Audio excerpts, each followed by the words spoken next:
పిల్లల్ని పెంచే విధానం పూర్వం ఎలా ఉండేదంటే తల్లిదండ్రులు అన్నీ సీక్రెట్గా ఉంచేవారు.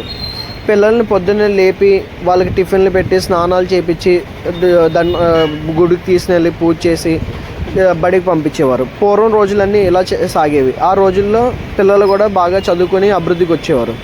ఇప్పుడు వచ్చేసరికి ఈ జనరేషన్లో అదే ట్రెండ్ తల్లిదండ్రులు పిల్లల దగ్గర పాటిస్తున్నారు. కానీ ఏమవుతుందంటే ఇప్పుడు వచ్చే జనరేషన్లో సెల్ ఫోన్ అనేది మహామారి వచ్చింది. ఈ సెల్ ఫోన్ వచ్చేయడం వల్ల తల్లిదండ్రులు సీక్రెట్ మెయింటైన్ చేస్తున్నా వాళ్ళకి తెలియకుండా ఇందులో మొత్తం అన్నీ వాళ్ళ విషయాలన్నీ కూడా ఇందులో తెలుసుకుంటున్నారు. అవి చెప్పలేని విషయాలు కూడా మొత్తం అన్నీ కూడా ఓపెన్ అయిపోయినాయి సెల్ ఫోన్ వచ్చిన తర్వాత, ఈ మీడియా వచ్చిన తర్వాత. దీనివల్ల ఏమవుతుందంటే పిల్లలకి ఇదివరకు రోజుల్లో ఆడుకుందాము, లేకపోతే ఎక్కడికైనా గేమ్స్ వెళ్దాం, లేకపోతే ఏమైనా చుట్టాల ఇంటికి వెళ్దాం, ఫ్రెండ్స్ ఇంటికి వెళ్దాం, అలా ఉండేది. ఇప్పుడు వచ్చేసరికి ఈ అమ్మాయిని ఎంత కంట్రోల్లో పెట్టి సెల్ ఫోన్లు ఇవన్నీ లేకుండా, లేకపోతే సెల్ ఫోన్ ఇచ్చినా వాళ్ళకి ఒక తల్లిదండ్రులు ఒక పిల్లని ఎంత బాగా పెంచినా ఆ టైపు పిల్లవాడు చెడగొట్టేస్తున్నాడు ఈ పిల్లని. ఈ తెలియని విషయాలని ఈ అమ్మాయికి చెప్తున్నాడు, ఈ అమ్మాయి ఇంట్రెస్ట్ పడుతుంది. లేకపోతే ఈ అమ్మాయి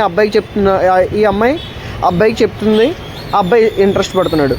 అందు గురించి ఏమవుతుందంటే ప్రతి విషయం తల్లిదండ్రులు సీక్రెట్ అనేది లేకుండా పిల్లలకి ప్రతి విషయం వాళ్ళు ఎలా సంపాదిస్తున్నారు, వాళ్ళకి ఎన్ని కష్టాలు ఉన్నాయి, వాళ్ళ అభివృద్ధికి ఎలా రాగలిగారు, వాళ్ళ తల్లిదండ్రులు ఏం చేశారు, వాళ్ళ ముత్తాతలు ఏం చేశారు, ఇప్పుడు వీళ్ళు ఏం చేస్తున్నారు, తర్వాత వీళ్ళు ఇంటర్నల్ విషయాలు కూడా ఇవన్నీ కూడా మొత్తం ప్రతి విషయం పోసుగుచ్చినట్టు పిల్లలకి చెప్తే వాళ్ళకి కొంచెం జ్ఞానం అనేది పెరిగి ఏది తప్పు ఏది నిజం అనేది తెలుసుకుంటారు.